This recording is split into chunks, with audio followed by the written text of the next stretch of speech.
الحمدللہ والصلاة والسلام علی رسول اللہ ومن والا۔ حضرات خواتین معزز سامعین، آج کا ہمارا مختصر سا موضوع ہے فطرانہ حکم و احکام۔ حکم کا مطلب کہ یعنی شرعاً فرض ہے یا کیا، شرعی حیثیت، اور احکام کا مطلب مسائل۔ تو سب سے پہلے ڈیفینیشن زکوٰۃ الفطر یا فطرانے کی تعریف۔ فطرانے کی تعریف یہ ہے کہ زکوٰۃ الفطر یہ صدقۃ تجب بالفطر فی رمضان واضیفت زکوٰۃ الفطر لأنها سبب وجوبها۔ صدقۃ الفطر یا فطرانہ یا زکوٰۃ الفطر ایک ایسے صدقے کا نام ہے جو ماہ رمضان کے اختتام پر یعنی عید الفطر کے چاند دیکھنے پر واجب اور فرض ہوتا ہے، اور اس کو زکوٰۃ الفطر اس لیے کہتے ہیں کیونکہ اس کے وجوب کا سبب عید الفطر کے چاند کا نظر آنا ہے۔ جب چاند نظر آتا ہے تو تبھی یہ واجب ہوتا ہے۔ اب اس کی مشروعیت کا حکم جو ہے یہ سنیے، یہ سنن ابو داود میں 1371 نمبر حدیث ہے، صحیح حدیث۔ ابن عباس رضی اللہ تعالی عنہ سے روایت ہے کہ فرض رسول اللہ صلی اللہ علیہ وسلم زکوٰۃ الفطر طہرۃ للصائم من اللغو والرفث وطعمۃ للمساکین۔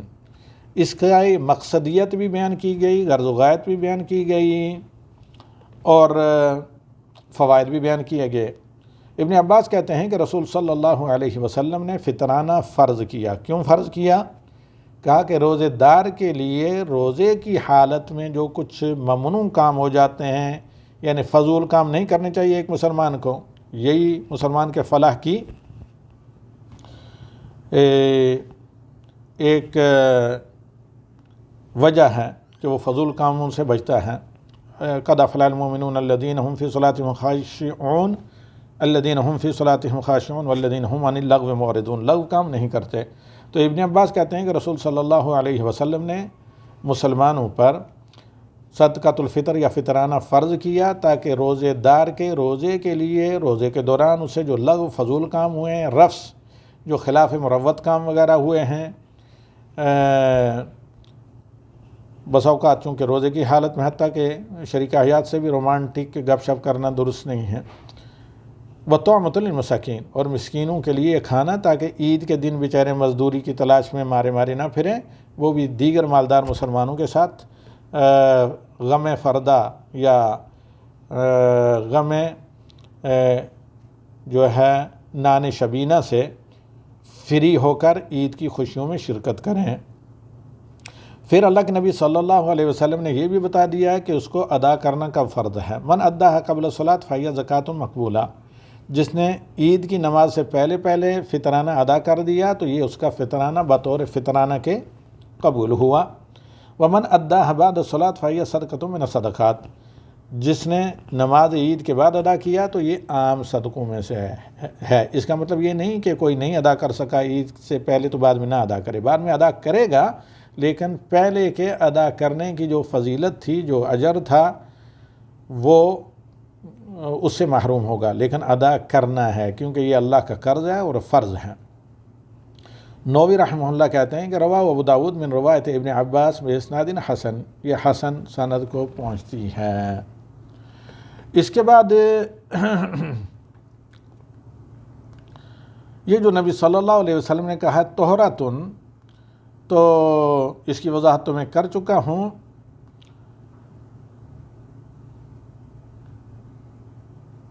لیکن طہرتن سے کیا مطلب، طہرتن کا مطلب نبوی کیا ہے؟ بعض اہل علم نے، مفسرین نے کہا کہ یہ حقیقتاً تفسیر ہے سورہ اعلیٰ میں بیان کردہ اللہ تعالیٰ کے فرمان کی، قد افلح من تزکیٰ وذکر اسم ربہ فصلی، کہ وہ شخص کامیاب ہو گیا جس نے رمضان کے روزے رکھ کر تزکیہ نفس حاصل کیا اور پھر عید کا چاند نظر آنے پر زکوٰۃ الفطر فطرانہ ادا کیا، اور پھر بلند آواز سے تکبیریں پڑھی، وذکر اسم ربہ، اپنے رب کے نام کا بول بالا کیا، ذکر کیا، یعنی تکبیریں پڑھی عید کی چاند نظر آتے ہی، فصلی، اور عید کی 2 رکعت نماز دوگانہ پڑھی، تو اللہ نے اس پر فلاح کی نوید اور بشارت سنائی، روزوں کی قبولیت، روزوں کا فطرانے کے ذریعے جو روزوں کے اندر کمی رہ گئی ہے کچھ روزوں کے آداب کے منافی کام ہونے کی وجہ سے،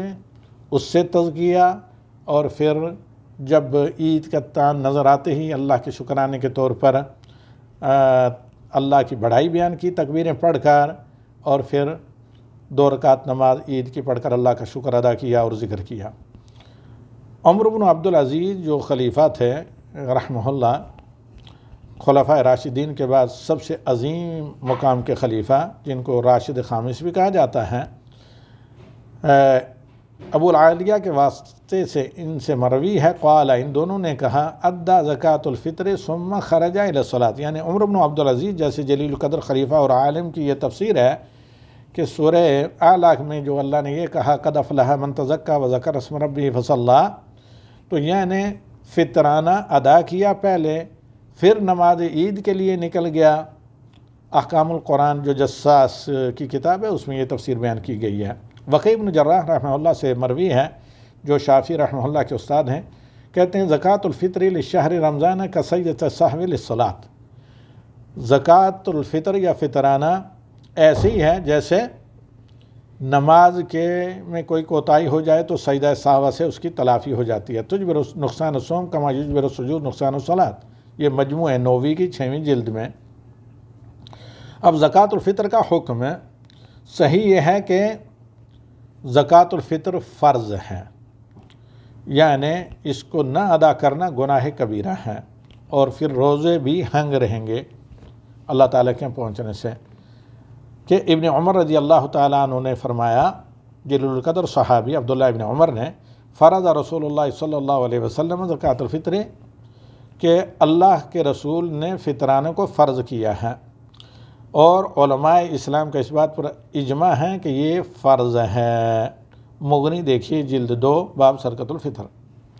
اب زکوٰۃ الفطر کب فرض ہوتی ہے؟ جہاں تک وقت فرضیت کا تعلق ہے تو آخری رمضان کا 29واں دن ہو یا 30واں دن ہو، جب آفتاب غروب ہو جائے تو اس کے بعد یہ فرض ہو جاتا ہے، اس کے بعد کبھی بھی آپ دے سکتے ہیں، بلکہ فرضیت سے پہلے بھی اگر کہیں دور پہنچانا ہو تو ماہ رمضان کے آخری دنوں میں عید سے پہلے بھی دے سکتے ہیں، لیکن یہ فرض ہوتا ہے غروب آفتاب 30ویں یا 29ویں روزے کے، جو آخری روزہ ہو۔ اب کن لوگوں پر فطرانہ فرض ہوتا ہے ادا کرنا؟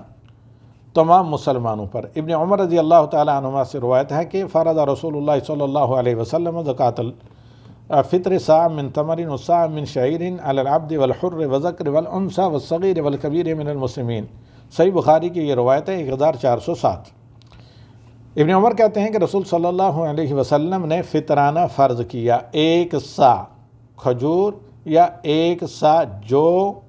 اب دیکھیے اس میں کھانا ہی ہے، کیونکہ اس زمانے کا مین کھانا، مین میل جو تھا وہ کھجور ہی تھے، کھجور اور پانی، اور دوسرے نمبر پر جو۔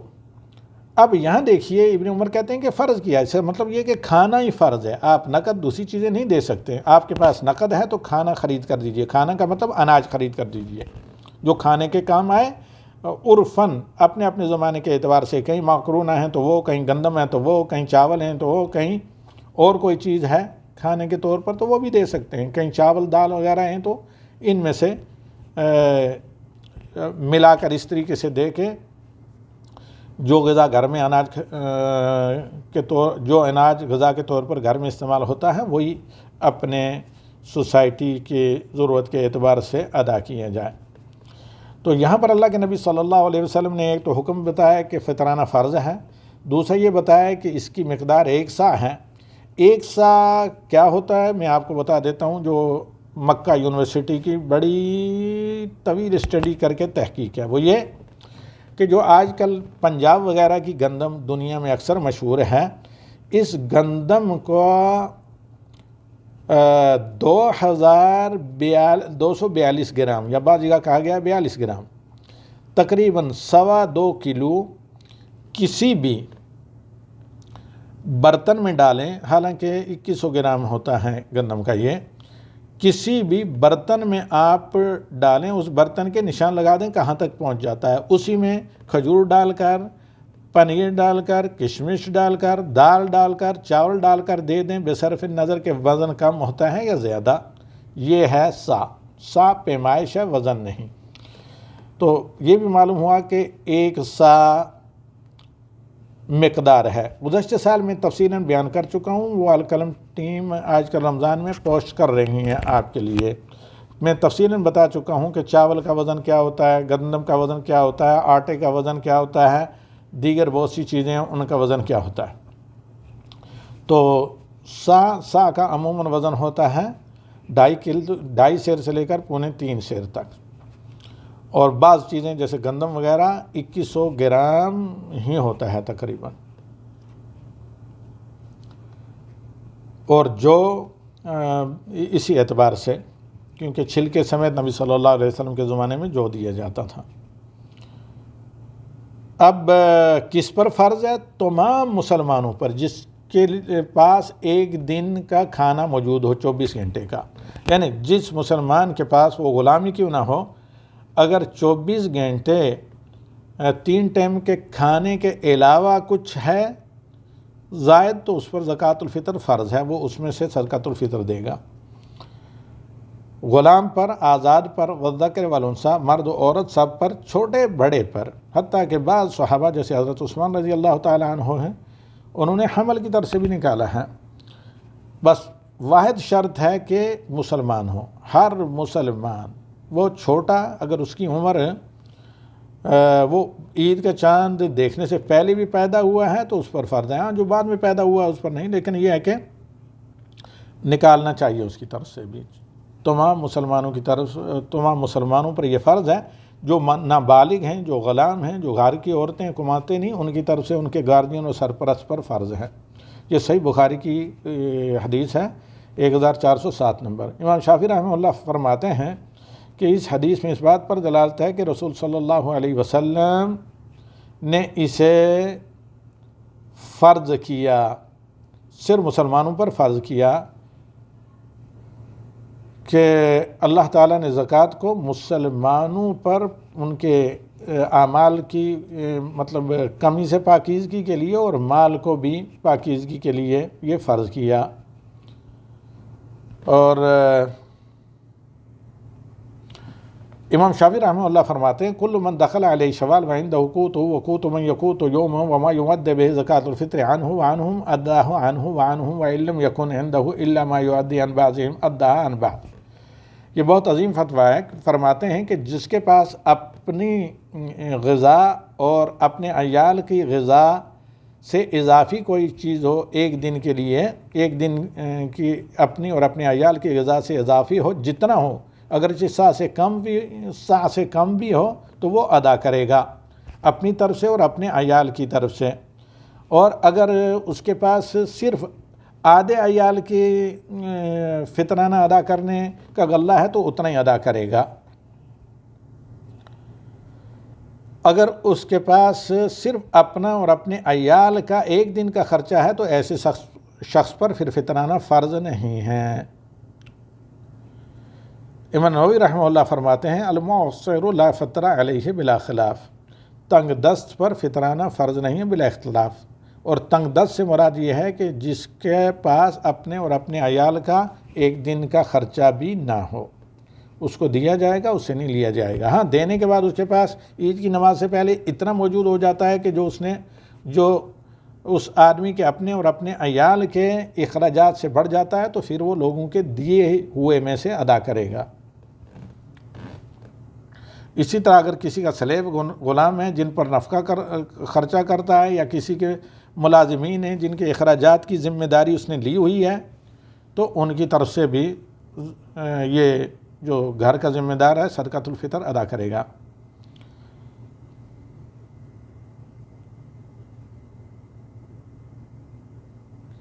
دوسری بھی بخاری کی روایت ہے جس میں یہ ہے کہ اللہ کے نبی صلی اللہ علیہ وسلم نے عیدگاہ میں جانے سے پہلے ادا کرنے کا حکم دیا۔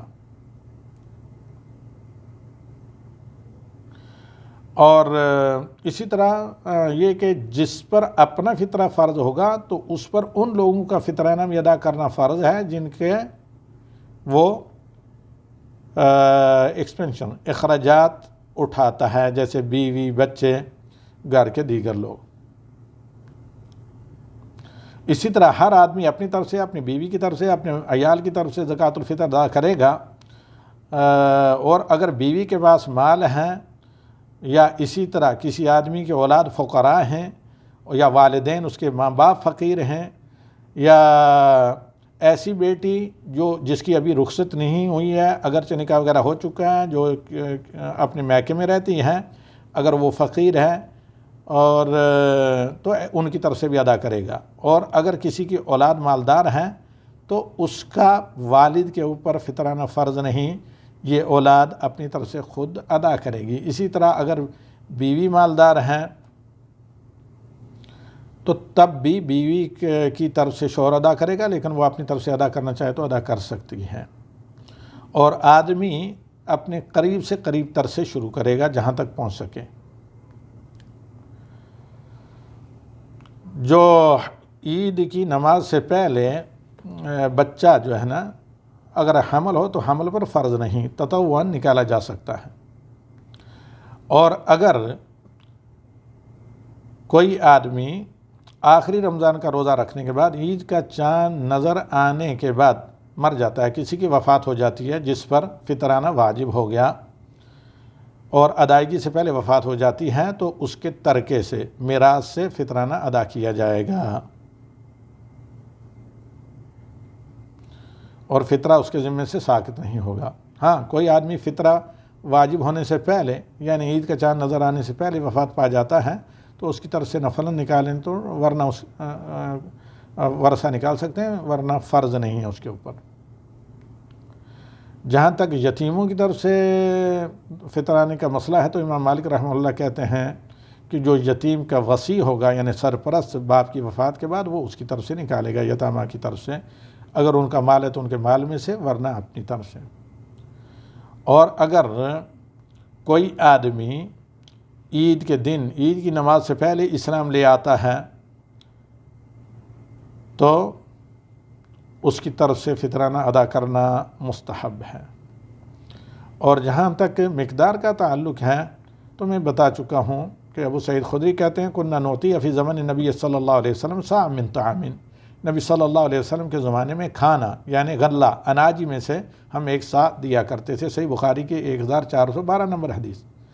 اور وزن مختلف ہوتا ہے، ہر چیز کا، ہر اناج کا وزن مختلف ہوتا ہے، تو جب آپ وزن تول کر دیں گے تو لازمی آپ پر فرض ہے کہ اچھے طریقے سے تاکید کر لیں، اس کو چیک کر لیں کہ وہ غلہ جو آپ دے رہے ہیں وہ صاع سے کم نہ ہو۔ اور چاول وغیرہ کے بارے میں بتا چکا ہوں کہ یہ تقریباً چاول 3.25 کلو اور گندم 2.25 کلو کے قریب ہوتی ہیں۔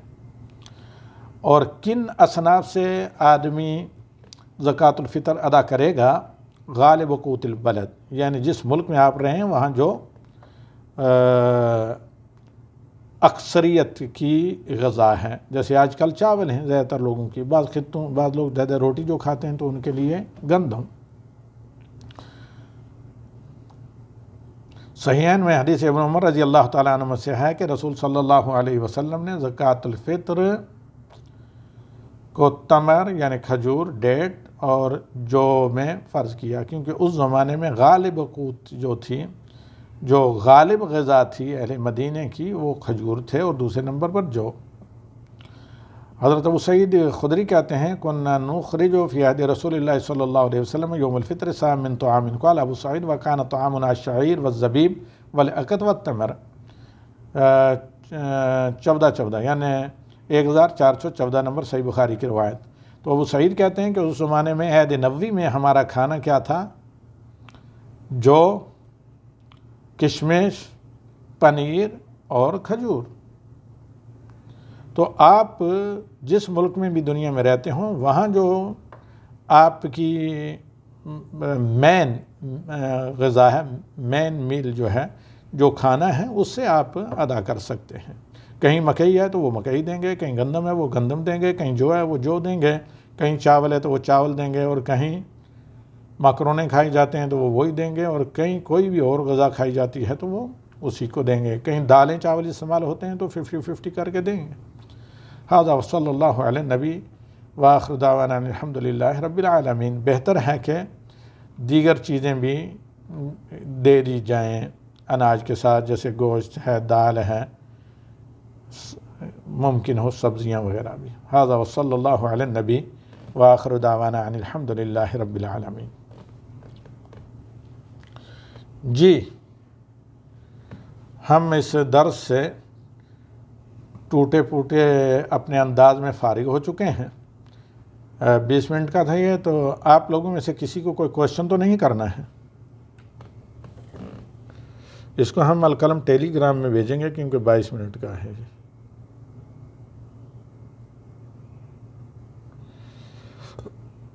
جی بولیے۔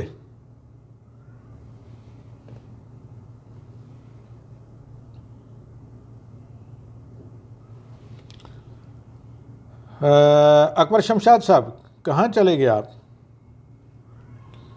اب وعلیکم السلام ورحمۃ اللہ وبرکاتہ۔ آپ کے سوال کا جواب مل گیا نا، اب تو کوشچن کرنے کی ضرورت نہیں ہے۔ جی شیخ، بارک اللہ فیک، اس درس کے لیے ماشاءاللہ بہت زبردست، بہت خوب، اللہ آپ کو خوش رکھے، امان میں رکھے۔ آمین آمین، جزاک اللہ خیر۔ آپ فرانس میں آپ لوگوں کا کھانا کیا ہے؟ ماکرونا بس؟ جی شیخ، یہاں پہ بس شیخ، یہاں بس گند بلا کھاتے ہیں شیخ، یہاں پہ کیا کھاتے ہیں؟